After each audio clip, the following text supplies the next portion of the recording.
Alors, bonsoir, je vous invite dans un premier temps à garder un moment de silence pour vous recueillir en gardant à l'esprit que les décisions et les actions qui seront prises ce soir sont dans l'intérêt de nos citoyens.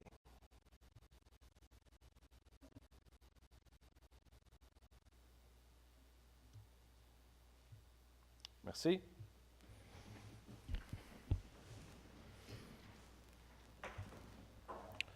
Bonsoir, bienvenue à cette séance ordinaire du 21 août 2018, 20h. Je souhaite que nos citoyens ont passé des belles vacances, que les gens qui nous regardent ont passé des belles vacances, les membres du conseil aussi. On a eu une belle été chaude jusqu'à date. Il y a sûrement des gens qui sont encore en vacances. Pas nous, c'est fini. Mais il y a encore des gens en vacances, donc on vous souhaite de passer des belles vacances aussi. Alors, sans plus tarder, on a une bonne séance. On ne s'est pas vu depuis le 11 juillet, donc on a une bonne séance. Pour l'adoption de l'ordre du jour, Madame Lapierre. Oui, je propose que le Conseil adopte l'ordre du jour tel que rédigé. Parfait. Sans ajout, sans modification. Non. Suivi de la période de questions des dossiers du Conseil. Donc, je vous mentionne qu'il y a une séance de consultation publique qui a eu lieu à 19h ce soir à propos des projets de règlement 901-18 et 907-4 afin d'expliquer leur objet et leur portée. L'adoption du deuxième projet de règlement 901-18 et l'adoption du règlement 907-4 sont à l'ordre du jour de la présente séance. Le projet de règlement vise principalement à modifier les dispositions relatives au zonage dans le secteur de la rivière La Tortue, le long de la rue principale. Et le projet de règlement 907-4 a pour objet, quant à lui, d'ajouter des conditions pour l'émission de permis pour des projets intégrés. En 3, adoption des procès-verbaux. 3.1, adoption des procès-verbaux de la séance ordinaire et de la séance extraordinaire du 10 juillet 2018. Madame Lapalme. Oui. Je propose que le Conseil approuve les procès-verbaux de la séance de consultation publique de la séance ordinaire du 10 juillet 2018. Une copie des procès-verbaux a été remise à chaque membre du Conseil dans le délai prévu à l'article 333 de la Loi sur les cités et villes, si bien que le greffier est dispensé d'en faire la lecture. Merci beaucoup, c'est adopté. En 4, affaires du Conseil, 4.1, nomination d'un maire suppléant. M. Langlais. Oui, M. le maire. À tous les 4 mois, le Conseil municipal nomme un membre pour agir à titre de maire suppléant. Depuis le 1er avril dernier, c'est Mme Sylvie Lapierre qui occupait cette fonction. Je propose donc que M. Éric Lecourtois soit nommé maire suppléant à compter du 1er août 2018, et ce, jusqu'à la nomination d'un nouveau maire suppléant qui devrait être en vigueur le 1er décembre 2018. Oui, seulement 4 mois. Pas plus que 4 mois. Pour une première expérience, oui. Maximum 4 mois. On s'assure. Ça fait plaisir, on va s'assurer de te guider dans la bonne direction. Oui. En 5, des règlements. Donc, 5.1, avis de motion, présentation et dépôt du règlement 674-1, modifiant le règlement numéro 674 sur la gestion contractuelle et sur la délégation, le contrôle et les suivis budgétaires. Monsieur Pépin. Alors, je donne avis de motion et je présente le projet de règlement numéro 674-1, modifiant le règlement numéro 674 sur la gestion contractuelle et sur la délégation, le contrôle et le suivi budgétaire. Le règlement numéro 674 encadre les opérations de la municipalité en matière d'attribution de contrats et d'autorisation de dépenses. L'application de certaines dispositions de ce règlement occasionne cependant des difficultés pratiques dans le cours des activités de la municipalité. Alors, le règlement numéro 674-1 vise donc à modifier le pouvoir du directeur général et du conseiller aux ressources humaines, les transferts budgétaires, la numérotation, les responsables d'activités budgétaires, ainsi que le formulaire pour les contrats de 10 000 $ qui sera désormais utilisé pour les contrats de gré à gré de 25 000 $.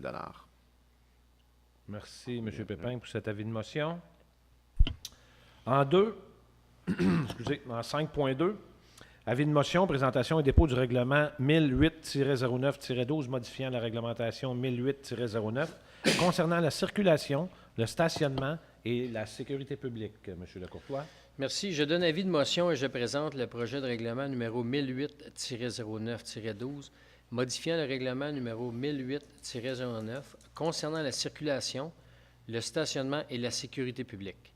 Le projet de règlement numéro 1008-09-12 a pour objet 1. D'interdire le stationnement sur la rue Crevier sur une distance de 20 mètres à partir de la rue Chapelot. D'interdire le stationnement sur la rue Brossard des deux côtés à partir de la rue industrielle jusqu'à la fin de la courbe. D'ajouter des arrêts obligatoires sur la montée des bouleaux à l'intersection de la rue Roach dans les deux sens. D'ajouter un espace de stationnement pour personnes handicapées sur la rue Crevier devant l'adresse Civique 6. Ces modifications au règlement de circulation ont été recommandées par le Comité de mobilité et circulation. Merci, M. Lecourtois. Donc, l'avis de motion est donné. Autre avis de motion en 5.3. Présentation et dépôt du règlement numéro 1011-09-2, modifiant le règlement 1011-09, interdisant le virage à droite au feu rouge à certaines intersections. M. Jones va nous expliquer ça. Je donne avis de motion. Je présente le projet de règlement numéro 1011-09-2, modifiant le règlement numéro 1011-09, interdisant le virage à droite au feu rouge à certaines intersections. Le projet de règlement vise à interdire le virage à droite au feu rouge sur la route 132 en provenance de la rue principale nord, tel que recommandé par le Comité de mobilité et de circulation. Merci, M. Jones. Peut-être pour le bénéfice de nos citoyens, de nos internautes, lorsque vous êtes sur la rue principale nord en direction de la 132, en ce moment, vous avez la possibilité sur feu rouge de tourner à droite. On va enlever ce droit-là compte tenu que le service de police nous le recommande aussi, qu'il y a eu pas beaucoup d'accidents, mais il y a eu beaucoup d'interventions qui ont été faites et c'est très dangereux. D'une manière ou d'une autre, de mémoire, il y a une flèche qui permet le virage à un certain moment donné. Merci, M. Jones. L'avis de motion est donné. En 5.4, adoption du second projet, règlement numéro 901-18, modifiant le règlement de zonage numéro 901, Mme Lapierre. Oui, la note. Monsieur Ouellet déclare son intérêt. Oui, M. Ouellet déclare son intérêt et oui, je déclare mon intérêt parce que je suis propriétaire de bâtiments dans cette zone-là. Donc, je m'abstiens de délibérer sur ce sujet. Merci. Alors, je propose que le Conseil adopte le second projet de règlement numéro 901-18, modifiant le règlement de zonage numéro 901. Ce projet de règlement vise à modifier le périmètre de plusieurs zones dans le secteur de la rivière La Tortue.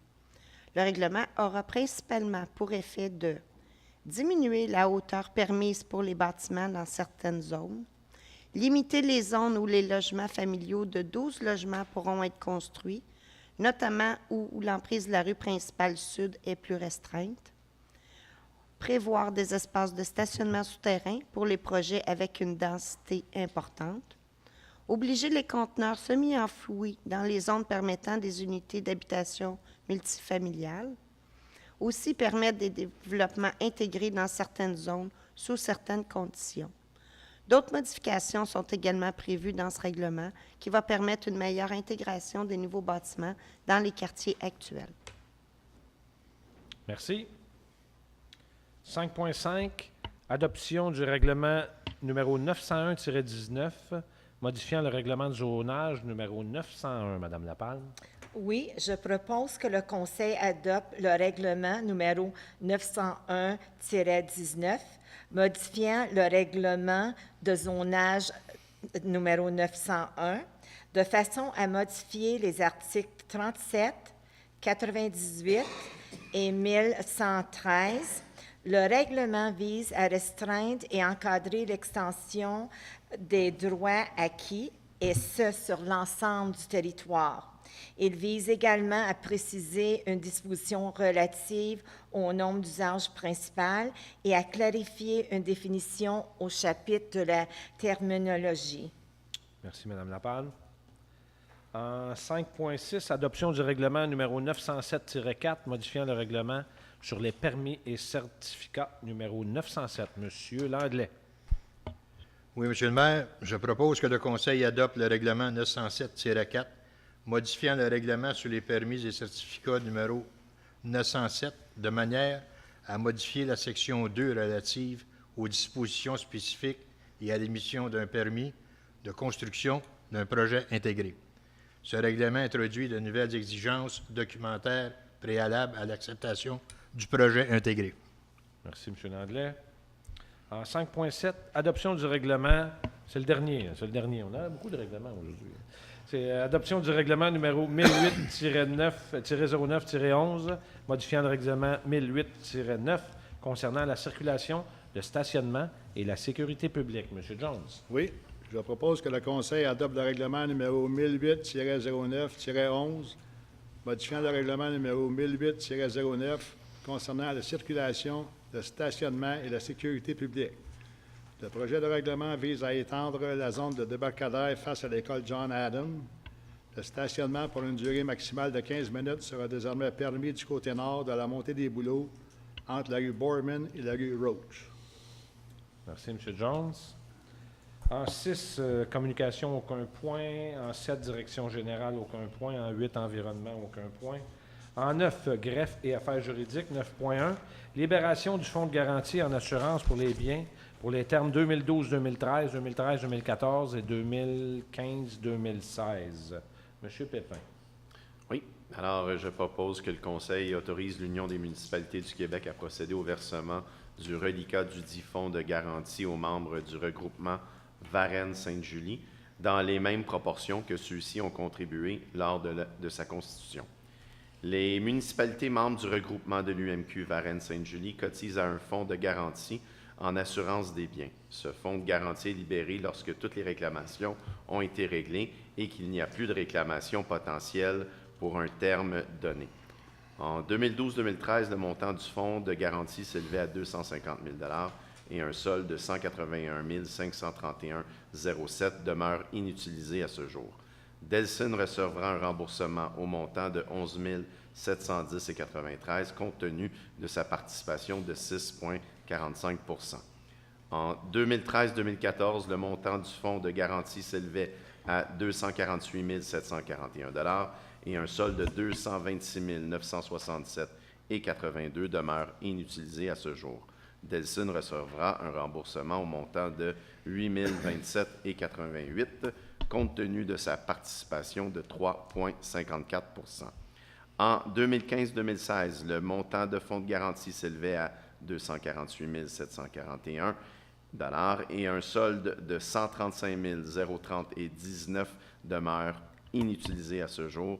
Delsin recevra un remboursement au montant de 4 776,3 compte tenu de sa participation de 3,54 %. Merci, M. Pépin. Maître Banville, j'ai une petite question pour vous. Je ne sais pas si c'est une erreur, mais on a 2012-2013, 2013-2014, puis 2015-2016. 2014-2015. Oui, il ne manque pas. C'est parce que dans le regroupement, il y a encore des réclamations d'autres villes. OK, donc des réclamations qui ne sont pas réglées. Exactement. 2014-2015. Oui. OK. Ça se pourrait qu'il n'y en ait pas aussi de remboursement si le fonds est tout utilisé. Si le fonds est épuisé, mais OK, c'est... merci. Merci pour l'information. En 9.2, autorisation au service des affaires juridiques et du greffe dans un dossier de recouvrement numéro 65875. Monsieur Lecourtois. Je propose que le Conseil autorise un représentant du service des affaires juridiques et du greffe, habilité en vertu de la loi sur le barreau, à prendre les procédures nécessaires en première instance au nom de la Ville pour recouvrer les créances dans le dossier numéro 65875 et, s'il y a lieu, d'autoriser ce représentant à négocier et à conclure des ententes à l'occasion de ces procédures. Merci. En 9.3, dépôt du certificat suite à la tenue de registre. Madame Lapierre. Oui, il s'agit de prendre acte du dépôt par le greffier du certificat suite à la procédure d'enregistrement des personnes habiles à voter tenue le 23 juillet 2018 à l'Hôtel de Ville de Delsun, relativement au règlement numéro 681 décrétant un emprunt de 970 000 et une dépense de 1 470 000 pour des travaux d'aménagement d'un parc de conservation et d'interprétation. Le règlement est réputé approuvé par les personnes habiles à voter, puisque le nombre de signatures requis pour qu'un scrutin référendaire soit tenu n'a pas été atteint. Merci, Mme Lapierre. Mais il n'y a pas eu aucune signature de mémoire. Donc, en 10, informatique, aucun point. En 11, loisirs, aucun point. En 12, parcs et espaces verts, aucun point. En 13, ressources humaines, 13.1, approbation de congédiement. Mme Lapalme. Oui, je propose que le Conseil entérine le congédiement de l'employé matricule 796 en date du 23 juillet 2018. Merci. En 14, sécurité publique, aucun point. En 15, travaux publics. 15.1, approbation des travaux complémentaires pour la mise à niveau de la piste cyclable sur la rue du Collège. Monsieur Langlais. Oui, Monsieur le maire, je propose que le Conseil attribue un contrat à Réal Chenaille Transport Incorporé pour les travaux révisés entourant l'aménagement de la rue du Collège pour une somme de 24 259 plus les taxes applicables. Un contrat a été attribué à Réal Chenaille Transport Incorporé pour des travaux de mise à niveau de la piste cyclable sur la rue du Collège. Et il y a eu d'apporter des changements concernant l'aménagement de 2 CI afin d'agrémenter de nouvelles géométries de la rue. Merci. En 15.2, attribution de contrat pour la fourniture de panneaux signalétiques. Monsieur Pépin. Oui. Je propose que le Conseil attribue un contrat à Les Enseignes Perfection Inc. pour la fourniture d'enseignes pour la somme de 79 304 et 1 sou, taxes incluses. Le Conseil municipal a adopté au cours de l'année 2013 un programme de signalétique extérieure permettant de développer l'ensemble de la signalisation de la ville de Delsun afin de procéder au remplacement et à l'ajout des différents types d'enseignes sur son territoire. Dans le but de poursuivre le programme de signalétique, en 2018, la Ville a procédé à un appel d'offres public pour la fabrication, la fourniture et l'installation d'enseignes pour le parc Arthur Trudeau et 3 entrées secondaires de la Ville sur Marie-Victorin, Saint-Laurent et Principal Sud. Merci beaucoup. Bienvenue. En 3, 15.3, attribution de contrat pour l'inspection des chaussées et le plan d'intervention sur les infrastructures municipales de la Ville. Monsieur Jones. Oui. Je propose que le Conseil attribue un mandat à Aquadata pour l'inspection des chaussées et le plan d'intervention sur les infrastructures municipales de la Ville pour la somme de 58 165 et 76, taxes incluses. Le plan d'intervention sur les infrastructures municipales doit être mis à jour afin d'obtenir un portrait global de l'état actuel des chaussées, des réseaux d'eau potable, d'égouts sanitaires et pluviales.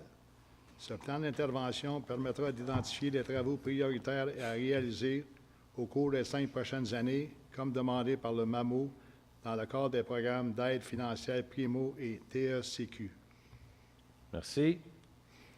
En 15.4, mandat à la Ville de Sainte-Catherine pour le plan de gestion de débordement intermunicipal des villes de Delsun, Saint-Constant et Sainte-Catherine. Monsieur Lecourtois. Merci. Je propose que le Conseil autorise sa participation à la soumission regroupée pour un mandat visant à obtenir un plan de gestion de débordement intermunicipal pour les villes de Saint-Constant, Sainte-Catherine et Delsun et qu'il délègue à la Ville de Sainte-Catherine le mandat de préparer les documents de soumission, de procéder à l'appel d'offres public par le système électronique d'appel d'offres SEAO au nom de la municipalité, de recevoir et d'analyser les soumissions et de faire rapport aux municipalités participantes. Ce plan a pour but d'évaluer l'état actuel de notre réseau d'égouts sanitaires, de déterminer les interventions nécessaires pour réduire l'apport des eaux parasites et, à titre préventif, pour accroître la capacité du réseau sans intervention majeure. Après l'ouverture des soumissions, chacune des villes devra confirmer ou infirmer sa participation suivant les coûts soumis. La répartition des coûts pour les activités professionnelles sera déterminée de façon distincte en fonction des données disponibles pour chacune des villes participantes et l'élaboration d'un modèle hydraulique. Merci, M. Lecourtois. En 16, trésorerie 16.1, approbation de la grille tarifaire de Tarceau. Mme Lapierre. Oui, Je propose que le Conseil approuve la grille tarifaire de Tarso, qui est en vigueur depuis le 1er juillet 2018. C'est le 20 juin dernier que le Conseil d'administration du service de transport adapté, Tarso, a adopté par résolution sa nouvelle grille tarifaire. Et les municipalités desservies par Tarso doivent approuver par résolution les nouveaux tarifs en vertu de l'article 48.41 de la loi sur les transports. Merci, Mme Lapierre. J'avais omis, M. Jones, vous siégez sur le conseil d'administration de Tarso. De mémoire, je pense qu'il n'y a pas eu beaucoup d'augmentation. Hein. C'est resté assez stable. Pour le bénéfice de nos internautes, Tarso, c'est le transport adapté de la rive sud-ouest pour nos personnes à mobilité réduite. 16.2, ratification de la liste des chèques et des déboursés. Madame Lapalme, vous avez travaillé pendant les vacances. Oui, la pile était haute. Hein? Je propose que le Conseil approuve les paiements de la liste des chèques d'une somme de 1 231 390 et 71 sous. Ça en fait des factures. Et des déboursés par débit direct d'une somme de 31 425 et 35 sous pour la période du 29 juin au 31 juillet 2018 pour un total de 1 262 816 et 6 sous. Merci, Mme Lapalme, de ne pas avoir chômé. Hein? En 16.3, toujours dans la trésorerie, dépôt du rapport des dépenses autorisées par les responsables d'activités budgétaires, toujours Mme Lapalme. Oui, il s'agit de prendre acte du dépôt par le trésorier du rapport des dépenses autorisées par les responsables d'activités budgétaires s'élevant à 861 324 et 59 sous pour la période du 27 juin au 31 juillet 2018, conformément à l'article 6.10 du règlement numéro 674 sur la gestion contractuelle et sur la délégation, le contrôle et le suivi budgétaire. Merci beaucoup. 16.4, dépôt du rapport des transferts budgétaires autorisés. M. Landelet. Oui, M. le maire, il s'agit de prendre acte du dépôt par le trésorier du rapport de transfert budgétaire autorisé s'élevant à un montant de 11 025 pour la période du 28 juin au 31 juillet, conformément à l'article 6.18 du règlement numéro 674 sur la gestion contractuelle et sur la délégation, le contrôle et le suivi budgétaire. Merci, M. Landelet. En 17, urbanisme, on a quelques points, une douzaine de points. 17.1, dérogation mineure au 315 chemin Saint-François-Xavier. M. Jones. Oui. La Ville a reçu une demande de dérogation mineure pour le 315 chemin Saint-François-Xavier concernant l'aménagement d'une aire de chargement et de déchargement qui vise à permettre l'aménagement d'une aire de chargement et de déchargement en cours avant, alors que le règlement de zonage numéro 901 l'interdit.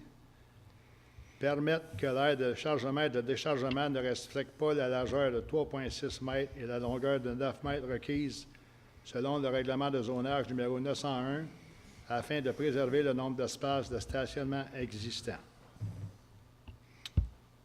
Merci. Est-ce qu'il y a des gens dans la salle qui ont de l'intérêt ou qui veulent intervenir sur cette demande de dérogation? Non? Donc, le comité consultatif d'urbanisme a fait une recommandation favorable à cette demande et je propose que le Conseil approuve la demande de dérogation mineure. Merci, M. Jones. En 17.2, demande de dérogation mineure, 147 rue Principale Sud pour le futur 2, 3e Avenue. M. Pépin. La Ville a reçu une demande de dérogation mineure pour le 147 rue Principale Sud, futur 2, 3e Avenue, concernant un projet de lotissement et de construction qui vise à permettre que la superficie du terrain soit de 370,5 mètres carrés, alors que le règlement de zonage numéro 901 prévoit une superficie minimale de 405 mètres carrés. Permettre un empiètement de 2,9 mètres de l'aire de stationnement devant la façade de l'habitation, alors que le règlement de zonage numéro 901 prévoit un empiètement maximale de 1,5 m. Permettre que le pourcentage de maçonnerie en façade soit de 33 %, alors que le règlement de zonage numéro 901 prévoit un pourcentage minimal de 75 %. Permettre une marge avant fixe de 4,78 m, alors que le règlement de zonage numéro 901 prévoit une marge avant fixe de 5,1 m. Permettre une terrasse surélevée en marge avant fixe, alors que le règlement numéro 901 l'interdit. Est-ce qu'il y a des gens, des personnes intéressées par cette dérogation et qui souhaitent intervenir? Non? Merci. Alors, le comité consultatif d'urbanisme a fait une recommandation favorable à cette demande et je propose que le Conseil approuve la demande de dérogation mineure. Merci, M. Pépin. En 17.3, demande de dérogation mineure, 147 rue Principale-Tude. Cette fois-ci, c'est son voisin, le futur 4, 3e avenue, M. de Courtois. Merci. La Ville a reçu une demande de dérogation mineure pour le 147 rue Principale-Sud, le futur 4, 3e avenue, concernant un projet de lotissement et de construction qui vise à permettre que la largeur du terrain soit de 10,65 mètres, alors que le règlement de zonage 901 prévoit une largeur minimale de 15 mètres. Permettre que la superficie du terrain soit de 292 mètres carrés, alors que le règlement de zonage numéro 901 prévoit une superficie minimale de 405 mètres carrés. Permettre un empiètement de 1,6 m de l'aire de stationnement devant la façade de l'habitation, alors que le règlement de zonage numéro 901 prévoit un empiètement de 1,5 m. Permettre que le pourcentage de maçonnerie en façade soit de 52 %, alors que le règlement de zonage numéro 901 prévoit un pourcentage minimal de 75 %. Est-ce que j'ai des personnes intéressées qui veulent intervenir sur cette demande de dérogation? Non? Merci. Conformément à la recommandation du comité consultatif d'urbanisme, je propose que le Conseil refuse la dérogation concernant l'empiètement de 0,1 m afin de maximiser les espaces de verdure en marge avant et d'inciter le repositionnement d'une case de stationnement de manière à ce qu'elle soit aménagée l'une derrière l'autre et accepte les dérogations concernant une réduction du pourcentage de maçonnerie exigée en façade ainsi que les dimensions et la superficie du terrain. Merci, M. de Courtois. En 17.4, toujours une demande de dérogation sur le même projet. Cette fois-ci, le futur 6, 3e avenue, Mme Lapierre. Oui, Monsieur le maire. La Ville a reçu une demande de dérogation mineure pour le 147 rue Principale-Sud, qui est le futur 6, 3e avenue, concernant un projet de lotissement et de construction qui vise à permettre que la largeur du terrain soit de 10,65 m, alors que le règlement de zonage 901 prévoit une largeur minimale de 15 m. Permettre que la superficie du terrain soit de 292 mètres carrés, alors que le règlement de zonage 901 prévoit une superficie minimale de 405 mètres carrés. Et permettre un empiètement de 1,6 m de l'aire de stationnement devant la façade de l'habitation, alors que le règlement de zonage 901 prévoit un empiètement maximal de 1,5 m. Permettre que le pourcentage de maçonnerie en façade soit de 28,5 %, alors que le règlement de zonage prévoit un pourcentage minimal de 75 %. Est-ce que j'ai des personnes dans la salle intéressées ou à intervenir sur cette demande de dérogation? Oui? Oui, s'il vous plaît. Ça, c'est le 6.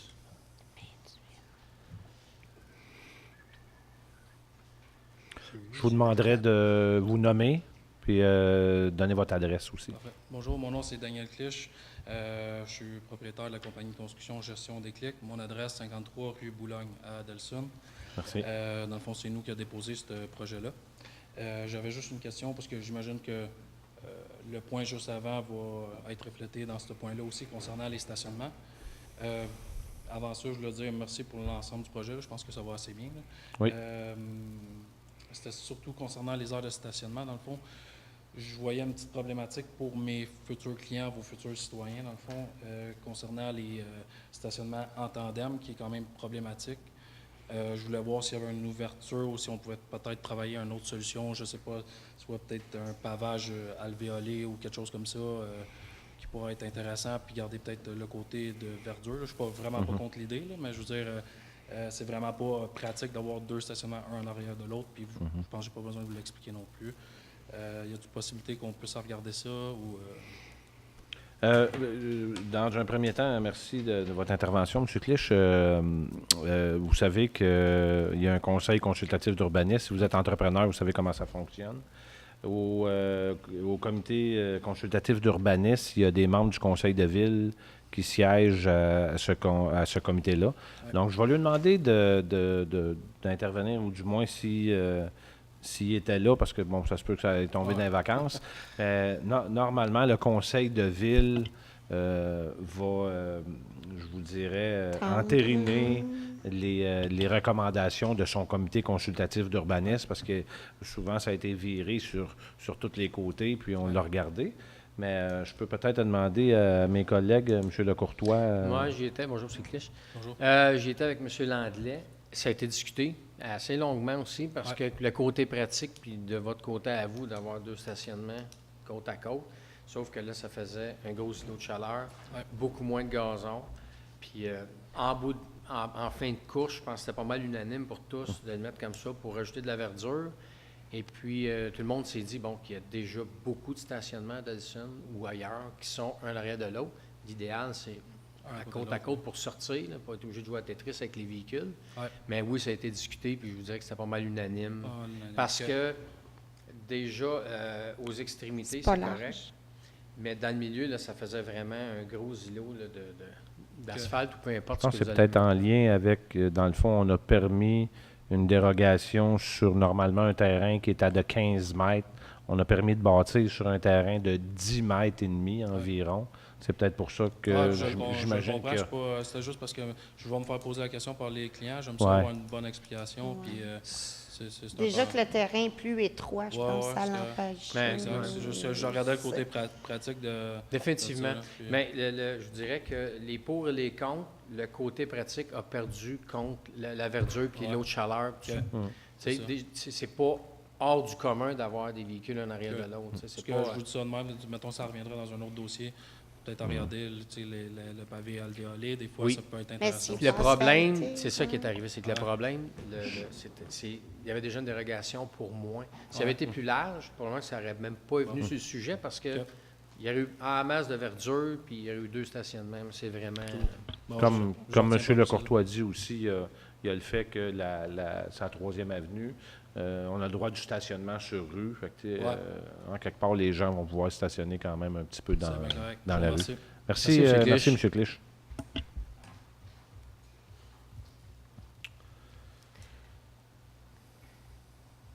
Alors, pour continuer, conformément à la recommandation du comité consultatif d'urbanisme, je propose que le Conseil refuse la dérogation concernant l'empiètement de 0,1 m pour maximiser les espaces de verdure en marge avant et inciter le repositionnement d'une case de stationnement de manière à ce qu'elles soient aménagées l'une derrière l'autre. Et on accepte les dérogations concernant une réduction du pourcentage de maçonnerie exigé en façade, ainsi que les dimensions et la superficie du terrain. Merci.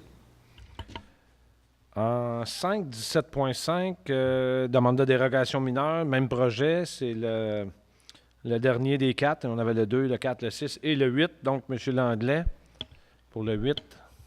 Oui, M. le maire.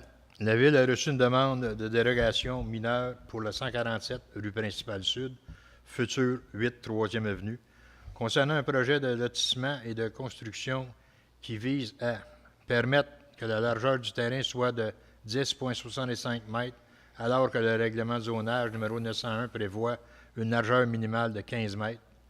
Permettre que la superficie du terrain soit de 292 mètres carrés, alors que le règlement de zonage 901 prévoit une superficie minimale de 405,2. Permettre un empiètement de 1,6 mètres de l'aire de stationnement devant la façade de l'habitation, alors que le règlement de zonage 901 prévoit un empiètement maximal de 1,5. Permettre que le pourcentage de maçonnerie de façade soit 52 %, alors que le règlement zonage 901 prévoit un pourcentage minimal de 75 %. Donc, je repose la question s'il y a des gens intéressés à intervenir sur ce dossier. Mais pour mon bénéfice, il y a deux adresses. J'imagine que c'est des extrémités, que c'est permis côte Oui, à côte. c'est ça. Puis les deux du centre, c'est... C'est ça. Good. Donc, vous pouvez continuer, M. Landlet. Le comité consultatif d'urbanisme a fait une recommandation favorable à cette demande et je propose que le Conseil approuve la demande de dérogation mineure. Merci. En 17.6, demande d'approbation d'un projet de rénovation extérieure, 315 chemin Saint-François-Xavier. Madame Lapalme. Oui, je propose que le Conseil accepte le projet de rénovation extérieure pour le 315 chemin Saint-François-Xavier, conditionnellement à l'approbation de la demande de dérogation mineure et en spécifiant que la porte de garage devra être identique et de même dimension que celle déjà existante sur le bâtiment. Et je rajoute que le comité consultatif d'urbanisme a fait une recommandation favorable à cette demande sous certaines conditions. Oui, qui sont des conditions mineures. Déjà, oui. Oui. En 17.7, donc maintenant, c'est les demandes d'approbation des projets de construction sur le futur 2, 3, 2, 4 et 6, 8, 3e avenue. Donc, dans un premier temps, M. Pépin, en 17.7. Oui. Alors, je propose que le Conseil accepte le projet de construction d'un bâtiment jumelé résidentiel pour le futur 2, 3e avenue, conditionnellement à l'approbation de la demande de dérogation mineure et en spécifiant que le revêtement de vinyle de couleur gris-fer du fabricant Vinyle Royal soit remplacé par le revêtement de déclin de bois de couleur ébène, modèle bois d'ingénierie du fabricant Saint-Laurent sur les 4 façades.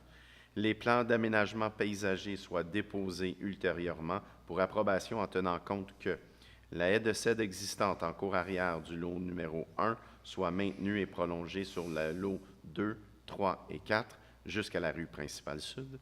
Les clôtures ceinturant les lots soient uniformes et de type de en-maille de chaîne de couleur noire.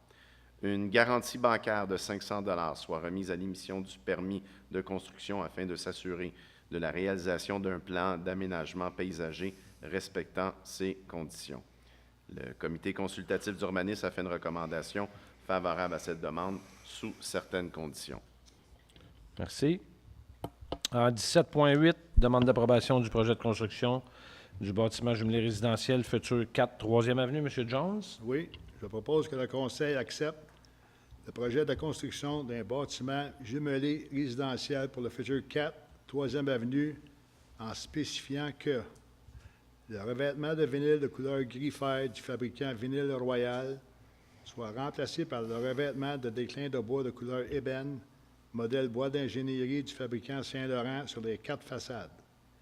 Les plans d'aménagement paysager soient déposés ultérieurement pour approbation en tenant compte que la haie de cèdre existante en cour arrière du lot numéro 1 soit maintenue et prolongée sur les lots 2, 3 et 4 jusqu'à la rue principale sud. Les clôtures ceinturant les lots soient uniformes et de type en maille de chaîne de couleur noire. Une garantie bancaire de 500 $ soit remise à l'émission du permis de construction afin de s'assurer de la réalisation d'un plan d'aménagement paysager respectant ces conditions. L'aire de stationnement devant la façade de l'habitation devra être conforme à la réglementation étant donné que la dérogation mineure concernant son empiètement n'a pas été accordée. Le comité consultatif d'urbanisme a fait une recommandation favorable à cette demande sous certaines conditions que je viens d'énumérer. Merci, M. Jones. 17.9, toujours dans le même projet, demande d'approbation d'un projet de construction, futur 6, 3e avenue. M. Lecourtois.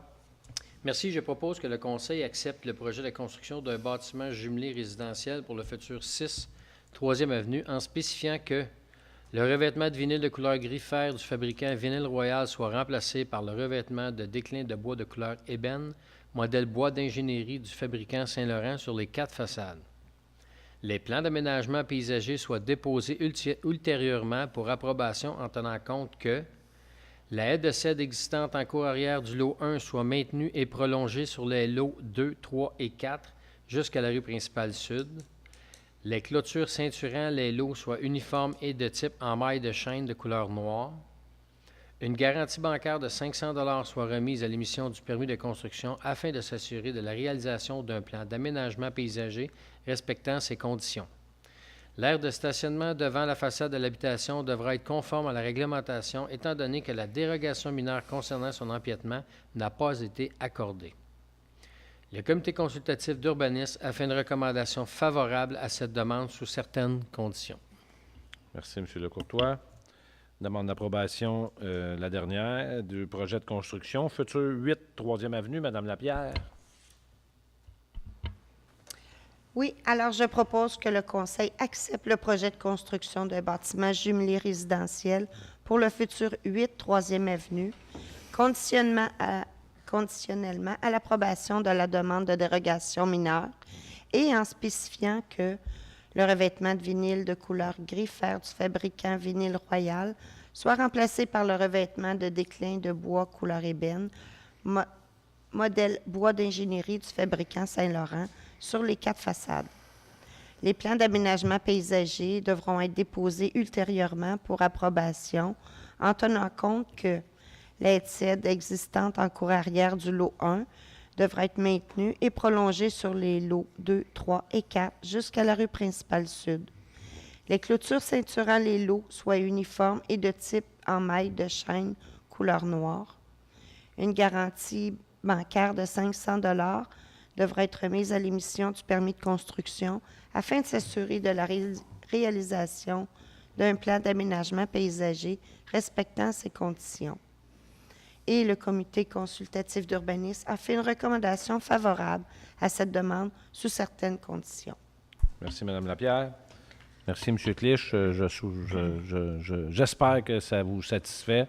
C'est un beau projet. On a vu les plans. Les membres du conseil sont très heureux. On vous remercie beaucoup de développer dans Delson. En 17.11, demande d'approbation d'un projet de construction d'un bâtiment commercial futur 325 chemin Saint-François-Xavier. Madame Lapalme. Oui. Je propose que le Conseil accepte le projet de construction du bâtiment commercial pour le futur 325 chemin Saint-François-Xavier, conditionnellement au respect des exigences suivantes. Valider la construction des enclos à déchets en arrière-l'eau de manière à s'assurer qu'ils ne s'égouttent pas vers la bande riveraine. Aménager une plantation d'arbres derrière la clôture en cour arrière composée d'espèces d'arbres et végétaux qui auront pour effet de maintenir la rive et limiter l'érosion. Et déposer une garantie bancaire d'un montant de 5 000 $ à l'émission du permis afin de s'assurer de la réalisation des aménagements paysagers. Et encore, je rajoute que le comité consultatif d'urbanisme a fait une recommandation favorable à cette demande sous certaines conditions. Merci, Mme Lapalme. En 17.12, demande d'approbation d'un projet d'affichage 80 rue Goodfellow. M. Landlet. Oui, M. le maire, je propose que le Conseil accepte le projet d'affichage pour le 80 rue Goodfellow.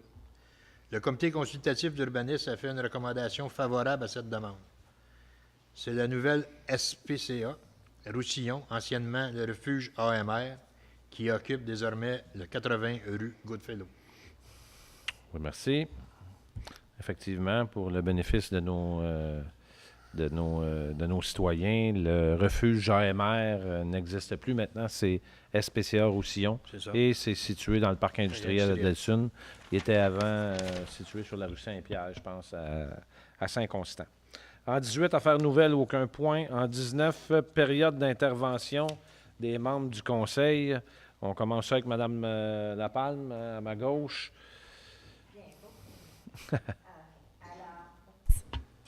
Bonsoir à tous et à toutes. Je suis contente, même très contente, de vous annoncer que les travaux au pont Mercier se sont terminés le 20 août dernier, tel que prévu à l'échéancier du ministère des Transports, Mobilité durable et électrification des transports. Il est intéressant de constater que les citoyens de la MRC de Roussillon et des environs ont choisi d'augmenter leur utilisation du transport collectif pendant les travaux, autant le train de banlieue que l'autobus. Et j'ai traversé le pont et je comprends pourquoi. J'aimerais porter à nouveau à votre attention un nouveau service accessible pour les citoyens de l'ensemble du territoire de la communauté métropolitaine de Montréal, soit 82 municipalités, près de 4 millions de personnes réparties sur un territoire de plus de 4 360 kilomètres. Le service 211 est désormais disponible pour les citoyens qui recherchent des informations et des références et les ressources socio-communautaires disponibles dans sa localité, sa région administrative ou à l'échelle de la région métropolitaine de Montréal. Oui, effectivement, Montréal, toute la CMM, les 82 municipalités ont adhéré au service 211, dont la ville défrait des coûts pour ça annuellement, mais qui est un bottin finalement pour les organismes sociaux. Non, c'est bien, c'est très bien. Ça devrait être très utile. Oui, oui. Madame Lapalme? Madame Lapalme vient de parler, oui. Madame Lapierre. Je vais prendre la suite. Madame Lapierre va prendre la suite, oui. Merci. Alors, bonsoir. Alors, ce soir, mon propos voudrait être axé sur la santé. Alors, pour commencer, on va parler de prévention pour la maladie de Lyme. Ça nous inquiète tous. Des petites mesures simples pour éviter les piqûres de tiques quand on se pratique des activités en forêt, dans les boisés ou les autres herbes. Eh bien, simplement porter des vêtements longs et se couvrir le mieux possible. On peut utiliser un chasse-moustique. On va privilégier la marche dans les sentiers, pas trop sortir des sentiers, justement, et bien entretenir la végétation autour de notre maison, particulièrement près des aires de jeu et des enfants. On peut aussi parler de l'aide et du soutien aux proches aidants quand on parle de santé. Ici, on a accès au centre de bénévolat de la Rive-Sud, qui est situé à Candiac. Ce centre donne de la formation pour aider les aidants à demeurer en bonne santé physique et mentale. Ils ont aussi des cafés-rencontres pour briser l'isolement des proches aidants puis valoriser leur travail quotidien. On peut trouver les coordonnées du centre de bénévolat à la page 5 de l'Express de Delsun. Merci. Merci beaucoup. M. Langlais, va nous parler d'activités. Oui, M. le maire, il me fait plaisir de vous parler des activités qui s'en viennent. J'aimerais, pour les anciens, retourner en arrière et vous inviter, vous convier à notre traditionnel dépluchette de blé d'Inde des pompiers le 25 août prochain de 17h à 23h en face de l'Hôtel de Ville. Pour cette occasion, vous aurez un concert du groupe Osmose, évidemment du blé d'Inde, des grillades, ainsi que la présence des pompiers et de leurs équipements qui fascine toujours les enfants. Et les grands aussi. Oui, les grands aussi. Les bûchettes de blé d'Inde se rapportent des années 70. Avaient une cause en soi, c'était de ramasser de l'argent pour donner des cadeaux aux enfants lors de la parade de Noël. Ouais. Pour les enfants de Delsun, de 1 an à 6 ans, qui avaient lieu ici. Notre DG est assis exactement, DGA est assis exactement où était le Père Noël. Merci. De plus, une autre activité familiale. Sans frais se dessine pour le 29 septembre prochain, de 11h à 14h. Il s'agit du barbecue du conseil municipal sur le site de la Jonction, rue Borman. Une belle occasion de rencontrer à nouveau nos élus et de leur proposer des idées pour notre budget 2019. Nous vous invitons à confirmer par courriel ou par téléphone L'ensemble des informations sont disponibles sur notre site Internet. Au plaisir de vous voir tous aux 2 activités. Merci. Merci, M. Landlet. Monsieur Pépin? Oui. On va nous jaser d'activité aussi, je pense. Oui, effectivement. On recommence avec les notes endimanchées. Alors, le dimanche 16 septembre, dès 11h, à l'église de Sainte-Thérèse, Andy Saint-Louis, qui partagera son univers musical composé de pop théâtral et coloré de chansons qu'elle compose. Rappelons qu'elle a assuré avec brio la première partie d'artistes comme Sally Folk, Karim Ouellette et Valérie Carpentier. Madame Saint-Louis nous avait visité il y a 2 ans. Et ça avait fait, très dynamique. Très la dynamique. C'est un fille, spectacle à voir. J'invite la population à venir le 16 septembre. De la culture, passons maintenant au loisir.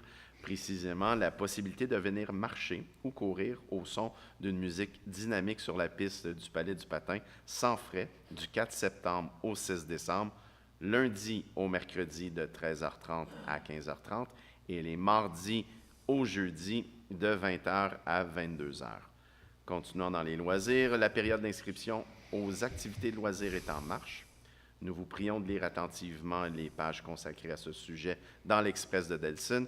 Il est possible de s'inscrire par téléphone ou en ligne au moment de votre choix en utilisant le site Internet de la Ville de Delson, en cliquant sur le lien « Service en ligne »,« Activités loisirs ». Il va de soi que nous acceptons les cartes de crédit Visa ou Mastercard. M. Pépin, aviez-vous un petit mot à dire aussi sur les rencontres historiques à la bibliothèque? Oui, on va recommencer avec les rencontres historiques. On tiendra la population. On va en reparler le 11 septembre, mais on devrait recommencer 3e semaine de septembre nos soirées historiques à la bibliothèque. C'était les jeudis soirs. Good. Merci. Monsieur Jones nous parle d'entrée scolaire un petit peu. Oui. Je suis pas mal certain que les enfants sont très contents de retourner à l'école. Oui. Les professeurs aussi. Les parents sont contents. Les professeurs aussi. Donc, bonsoir à tous et à toutes. C'est peut-être possible qu'il y ait peut-être des milliers de personnes qui nous observent ce soir sur l'Internet. Alors, je vais vous mentionner un sujet assez important. Vous entretenir ce soir des activités à venir de la Maison des Jeunes. Dans le cadre de la rentrée scolaire, je vous souligne que la Maison des Jeunes de Delson offre de l'aide aux devoirs pour les 9 à 12 ans. Ce service débutera le 4 septembre, les mardis et jeudis, de 15h à 17h. D'ailleurs, l'horaire régulier de la Maison des Jeunes à partir du 27 août sera le mardi, mercredi et jeudi de 17h à 21h, le vendredi de 18h à 22h et le samedi de 14h à 22h. De plus, dans le cadre des Journées de la culture, Delson va proposer le 29 septembre des activités destinées aux adolescents directement à la jonction, un spectacle de kayak et sans pression dès 19h30 et dans l'après-midi des jeux de société en groupe. Merci beaucoup, M. Jones. M. Lecourtois. Merci, M. le maire. J'aimerais vous souligner que les 8 et 9 septembre prochains, tous les résidents de Delson peuvent participer à la vente de débarras. C'est souvent appelé vente de garage. Cette activité permet aux citoyens d'étaler les biens dont ils veulent se départir sans avoir à demander un permis à la municipalité. Quelques jours plus tard, soit le 11 septembre prochain, la séance du conseil municipal se donne des airs d'autrefois en se déroulant à l'intérieur de l'église Sainte-Thérèse. Peut-être une petite note, je pense que dans l'Express, c'était marqué sur le parvis. Ouais, ça a changé maintenant, c'est à l'intérieur. On manquait de place. Oui, ça, c'est... C'est ça. Dès 20h.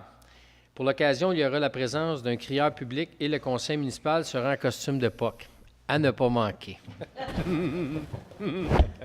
Enfin, au niveau régional, je porte à votre attention que le musée d'archéologie de Roussillon, fruit de la collaboration des 11 municipalités composantes de la MRC de Roussillon, est basé dans le Vieux-la-Prairie et il fêtera ses 5 ans d'existence en septembre prochain. De plus, les familles de Delson pourront visiter gratuitement le dit musée lors des Journées de la culture les 29 et 30 septembre prochains. Merci, M. Lecourtois. Merci. Pour ma part, je vous mentionne que les travaux de construction de la conduite dite dédiée d'1,8 km entre Candiac et Sainte-Catherine sont terminés depuis quelques jours, sinon une semaine ou deux. La conduite en PVC qui partait du chemin Saint-François-Xavier à Candiac à la hauteur du parc du même nom pour traverser pratiquement en entier la ville de Delsun pour se terminer à Sainte-Catherine. Elle s'est connectée à une chambre de vanne existante déjà, située en arrière du TIC géant, du magasin TIC géant, en arrière du IGA aussi à Delsun. Ces travaux s'inscrivent dans le cadre d'un programme d'entretien et d'amélioration du réseau d'aqueduc intermunicipal. Ces travaux permettront notamment de diminuer les problèmes de pression d'eau du réseau, qui est hyper important. En revanche, en période de forte canicule, il est à prévoir que dans les années qui viennent, la ville de Candiac, qui est notre fournisseur d'eau, pourra exiger de ses partenaires municipaux, Delsun, Sainte-Catherine, Saint-Constant, Saint-Philippe et Saint-Mathieu, d'appliquer aussi des restrictions, encore des restrictions d'arrosage dans de telles circonstances. Il faut comprendre que c'est un peu particulier. Cette année, de plus, on a eu comme 4 ou 5 canicules.